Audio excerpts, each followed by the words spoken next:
Depuis le début des combats à Gaza, les Israéliens accusent les hommes du Hamas de se cacher délibérément parmi les civils, d'emprunter les ambulances du Croissant Rouge et de pousser les soldats de Tsahal à combattre dans les zones les plus urbanisées. Il y a 24 heures, les démineurs de Tsahal ont été confrontés à une première en la matière.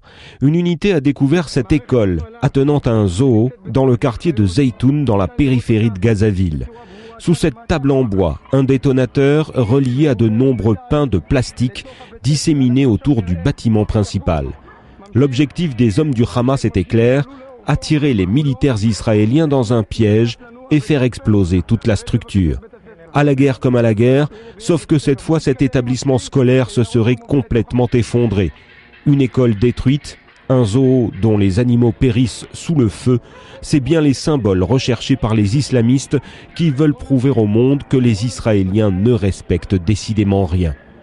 En suivant l'amorce du détonateur, ce démineur appelé à la rescousse par les fantassins de Tsahal indique aux caméramans les différents endroits où étaient cachés les explosifs. L'avancée massive et rapide de Tsahal a contraint les islamistes à abandonner les lieux plutôt que prévu.